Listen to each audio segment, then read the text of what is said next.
Oke teman-teman, kali ini kita akan bahas satu soal tentang probabilitas atau peluang. Soalnya seperti ini, diketahui sebuah himpunan bilangan P dengan anggotanya 1, 3, 4, 5, 6, 7, 8, 9. 5 buah anggota dari himpunan tersebut akan diambil. Peluang jumlah dari seluruh anggota yang terambil genap adalah. Maka hati-hati di sini yang ditanyakan adalah jumlah gitu ya. Jumlah. Oke, maka kita akan pikirkan dulu nih bagaimana teori tentang bilangan ya. Bagaimana cara untuk mendapatkan suatu bilangan genap? Maka akan ada dua kondisi. Yang pertama adalah bilangan genap itu bisa kita dapatkan ketika kita menjumlahkan bilangan genap dengan bilangan genap. Gitu ya. Mau sebanyak apapun bilangan genapnya, kalau kita jumlahkan bilangan genap dengan bilangan genap, hasilnya pasti akan selalu genap. Yang kedua, kondisi di mana ketika kita menjumlahkan bilangan ganjil dengan bilangan ganjil itu akan menghasilkan bilangan genap. Akan tetapi ada pengecualian ketika bilangan ganjilnya ini jumlahnya itu bukan kelipatan 2. Misal, kita jumlahkan ganjil dengan ganjil.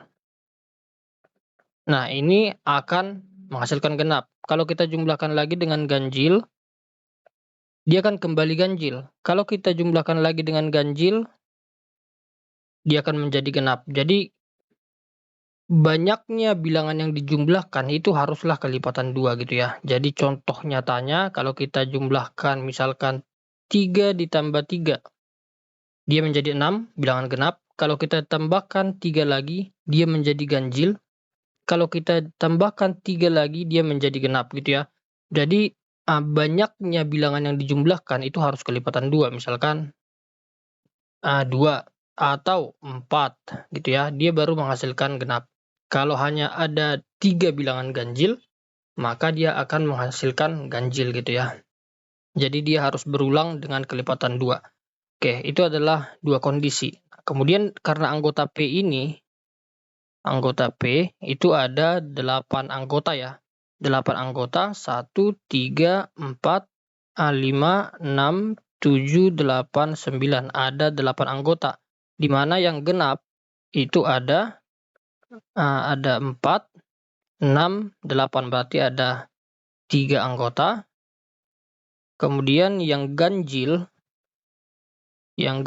itu ada 1, 2, 3, 4, 5. Ada 5 anggota yang ganjil. Oke, maka kita bisa bentuk batasan. Maka untuk menghasilkan jumlah bilangan genap, maka kita akan pertama ya, karena dikatakan di soal harus terambil 5 buah anggota ya, 5 buah anggota. Nah, maka kita akan tuliskan dulu skenario-skenario yang mungkin terjadi gitu ya. Pertama, kita akan ambil 1 bilangan genap dan juga 4 bilangan ganjil. Itu ya. Nah, kan 1 ditambah 4 itu 5 ya, karena kita harus mengambil 5 angka dari 8 total angka gitu ya. Nah, kalau kita ambil 1 genap ditambah 4 ganjil, nah 4 ganjil ini kan dia kelipatan 2 ya, maka pasti akan menghasilkan genap. Berarti genap ditambah genap, dia pasti akan genap. Oke, ini sudah pasti. Kemudian 2 genap ditambah 3 ganjil. Oke, 3 ganjil ini bukan kelipatan 2, maka dia akan menghasilkan ganjil. Nah, ganjil ditambah genap, dia akan menghasilkan ganjil. Maka skenario yang kedua ini tidak mungkin. Kemudian 3 genap. Oke, 3 genap ditambah dengan 2 ganjil. Oke, 2 ganjil. Ini kelipatan 2, pasti menghasilkan genap. Nah, genap ditambah genap itu akan menghasilkan bilangan genap. Maka skenario yang ketiga mungkin. Nah, kita hanya sampai 3 genap. Kenapa? Karena pada anggota himpunan kita hanya punya 3 anggota bilangan genap. Jadi tidak boleh kita buat skenario 4 genap di sini ya. Jadi batasannya hanya sampai 3 genap. Nah, maka kita sudah dapatkan 2 kondisi. Maka untuk mengerjakan ini kita akan menggunakan rumus peluang dari suatu kejadian A. Kita katakan ini kejadian A ya. Itu sama dengan banyaknya kejadian A dibagi dengan banyaknya ruang sampel gitu ya. Oke. Nah, untuk banyaknya kejadian A ini, kita akan masukkan skenario yang mungkin tadi. Yang pertama adalah 1 genap dan 4 ganjil. Nah, untuk mengekspresikan skenario ini menjadi suatu rumus matematika, kita akan menggunakan kombinasi. Nah, kenapa menggunakan kombinasi? Karena kita tidak perlu memperhatikan urutan ya. Karena di sini adalah penjumlahan. Nah, penjumlahan itu kan sifatnya komutatif ya, yang artinya 2 tambah 3 itu akan sama dengan 3 tambah 2. Jadi, tidak peduli mana yang duluan, 2 atau 3, ketika dijumlahkan hasilnya akan sama. Maka ini kita akan kerjakan. Yang pertama 1 genap dan 4 ganjil. Berarti kita akan mengambil 1 genap dari 3 bilangan genap yang tersedia. Ada 3 anggota bilangan genap ya. Oke, dikali dengan 4 ganjil. Berarti kita akan mengambil 4 bilangan ganjil dari 5 anggota ganjil yang tersedia. Kemudian ditambah dengan, kemudian kita akan masuk ke sini. Skenario yang kedua, 3 genap. Oke, kita akan ngambil 3 genap dari 3 anggota genap yang tersedia dikali dengan 2 ganjil. Kita akan ambil 2 ganjil dari 5 anggota ganjil yang tersedia. Oke, dibagi dengan himpunan ruang sampel gitu ya. Kita akan mengambil 5 anggota tadi ya dari soalnya. 5 anggota dari 8 total anggota himpunannya. Maka kalau sudah seperti ini maka kita tinggal kerjakan nih. Kombinasi 1, 3 gitu ya. Berarti ini menjadi 3 faktorial dibagi 3 dikurang 1 itu adalah 2 faktorial dikali dengan 1 faktorial. Dikali dengan 5 faktorial dibagi dengan 5 kurang 4 itu adalah 1 faktorial. Oke, dikali dengan 4 faktorial. Ditambah dengan 3 kombinasi 3 gitu ya. Berarti 3 faktorial dibagi dengan 3 dikurang 3 itu adalah 0 faktorial dikali dengan 3 faktorial.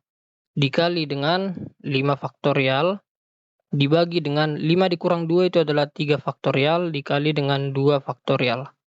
Oke, dibagi dengan 8 faktorial per 8 kurang 5 itu adalah 3 faktorial dikali dengan 5 faktorial. Oke, kalau sudah seperti ini, maka ini 3 faktorial itu bisa kita coret dengan 2 faktorial ya, karena 3 faktorial ini kan 3 dikali 2 faktorial gitu ya. Berarti 2 faktorial dengan 2 faktorial bisa kita coret, maka yang tersisa adalah 3 dikali 5 faktorial ini kan 5 dikali 4 faktorial. 4 faktorial dengan 4 faktorial bisa kita coret, tersisa 5 gitu. Oke, ditambah 3 faktorial dengan 3 faktorial ini bisa kita coret, akan menghasilkan 1. Nah, ingat di sini bahwa 0 faktorial itu nilainya adalah 1. Oke, itu yang penting teman-teman. Ingat 0 faktorial nilainya 1, maka ini menjadi 1 dibagi 1, itu adalah 1 dikali 5 faktorial dibagi dengan 3 faktorial. 5 faktorial ini 5 dikali 4 dikali 3 faktorial. 3 faktorial bisa kita coret, maka tersisa 5 kali 4, 20. 20 dibagi 2 faktorial berarti ada 10. Oke, dibagi dengan 8 faktorial. 8 faktorial ini 8 kali 7 kali 6 ya. 8 kali 7 kali 6 kali 6 dikali 5 faktorial gitu kan. Berarti 5 faktorial dengan 5 faktorial bisa kita coret, maka tersisa ini dibagi dengan 3 faktorial. 3 faktorial itu kan 3 kali 2. 3 kali 2 itu 6. 6, maka ini bisa kita coret. Tersisa 8 kali 7, 56. Berarti 3 kali 5 ini 15, ditambah 1 kali 10 itu 10, per 8 kali 7 itu adalah 56, maka 25 per 56 jawabannya. Maka optionnya adalah C.